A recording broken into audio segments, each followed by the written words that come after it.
This is another video about how to up your Halloween makeup game by using prosthetics. This time it's about using pre-made molds and filling these to make your prosthetics for your Halloween makeups. I've got some Stuart Bray molds which are intended to be filled with encapsulated silicone, and some prosthetic transfer material molds which are intended to be filled with prosthetic transfer material, also known as Prosaide transfers. So I wanted to chat to you about the pros and the cons between using a mold and using a pre-made prosthetic. And I also wanted to tell you about the differences between encapsulated silicone appliances and Prosaide transfers so that you get an idea if you'd prefer silicone molds or Prosaide transfer material molds. There are a few benefits to buying a mold instead of buying a pre-made prosthetic piece. If you buy a mold, you can keep running multiple prosthetics out of that mold. So if you want extra appliances so that you can practice applying it before the day, or so you can have backup pieces on the day in case you mess it up, or you just want to be able to apply it over and over again for different events like Halloween, Comic-Con, zombie walks, etc. You can also really customize the pieces so you can tint them to be your exact skin tone, making application way faster and easier.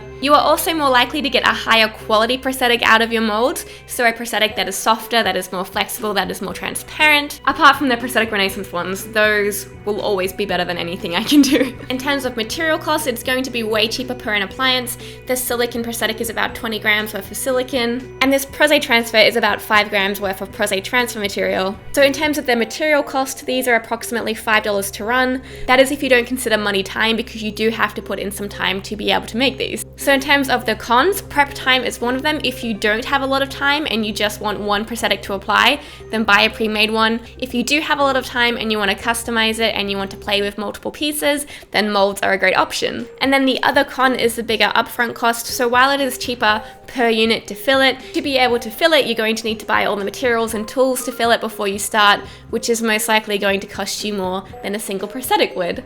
So for the silicone molds, you're going to need stuff like your release spray and cap plastic, flat steel gelatin silicone, deadener, and silicone pigments. To fill the Prosaide transfer molds, you're going to need transfer paper and release film, and the prosthetic transfer material in the closest color to your skin tone. So by buying a mold, you are cutting out the sculpting process and the molding process.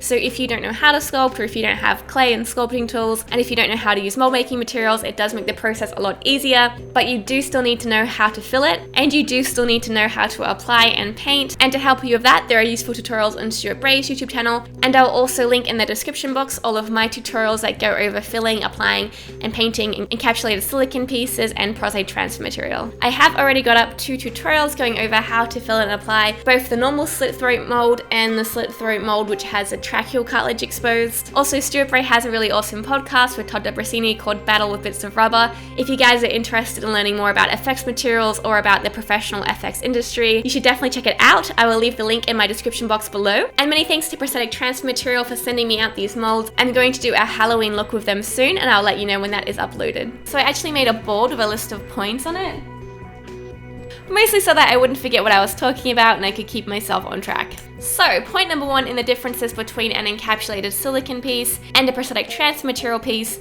filling the silicone molds is a little bit more advanced because it requires mixing ratios.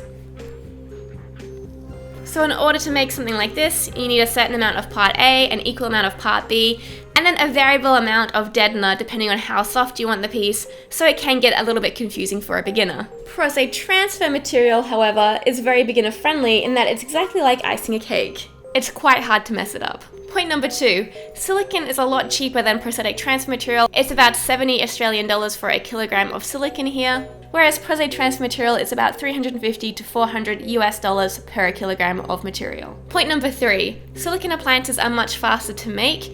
After the mold has been coated with cap plastic, it takes the silicone about half an hour to cure before you can demold it. Prosaide transfers, however, take a while to dehydrate. Something like this took me about 2 days to dehydrate in a dehydrator, but if you don't want to spend the money on a food dehydrator, you can just leave it out to dry by itself. Something like this would take around a week through to 3 weeks to fully dehydrate before you can apply it, depending on the weather.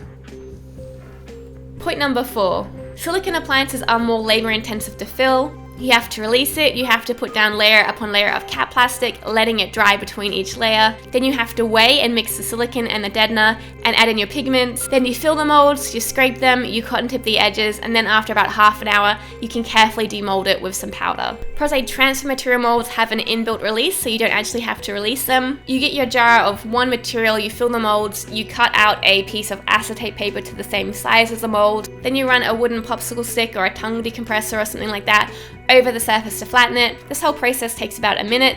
Then you need to put it into the freezer and leave it alone for a couple of hours. Then you can demold it in about 5 seconds, and then you have to leave it to dehydrate. So while this one takes a lot longer from start to finish, a lot of it is just waiting. The actual physical work that you have to do is very minimal. And while you can get the silicone out of the molds a lot faster, you have to do a lot of work and you have to babysit it nearly the entire time.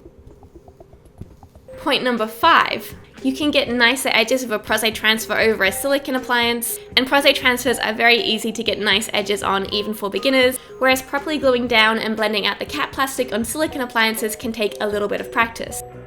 Point number 6. When you're applying a silicone piece, you can see exactly where you're placing it, as you've got the glue on the back and you're placing it directly onto the skin. Whereas with a Prosthetic Transfer, all that you're seeing is the back of the water slide paper, so it's often crucial to hold up your piece against the light, and with a pencil, draw around the edges so that you have a rough idea of where you're sticking it, but it can make it more difficult to have the application be exactly where you want it. Point number 7. This has sort of already been covered, but silicone appliances do require more materials to be able to prep the mold and fill it, whereas the Prosthetic Transfer Material requires just that PTM paste, and then this clear acetate paper, and the water slide paper. You don't need things like release sprays, and you don't need pigments. Point number 8, and our final point for today. You can use the Stuart Bray silicone molds with other materials. I've also used gelatin inside this and Prosthetic Transfer Material just to see how thick I could put in the PTM and how long it would take to dehydrate. Whereas because the PTM molds are made out of tin cure silicone and because they have that higher slip release, they're ideal for prosthetic transfers, but they don't really work for silicone or gelatin. You know what? I just realized there's one thing that's not on my whiteboard. Prosthetic transfers can't go too thick, so most of the molds are going to be quite thin pieces like this. If they get too thick, the center of them just won't dehydrate, or it will take way too long to dehydrate and it will get too many air bubbles in it, so they work really well for thinner appliances. Whereas silicone, you can go as thick as you like. It does get heavy, it is a heavy material, in which case the really large prosthetics are better done in foam latex, but for most things silicone does a really good job and doesn't have a lot of limitations. It's also probably worth noting that most professional film sets will be using encapsulated silicone pieces and will be using prosthetic transfers just because these get the most realistic finishes and the nicest edges. So if you buy molds and you use this material, you're increasing the chances of having really nice makeup. If you have any questions, let me know in the comments below and I'll be back soon with another video. If you're not already subscribed, you can subscribe here and I'll see you guys soon.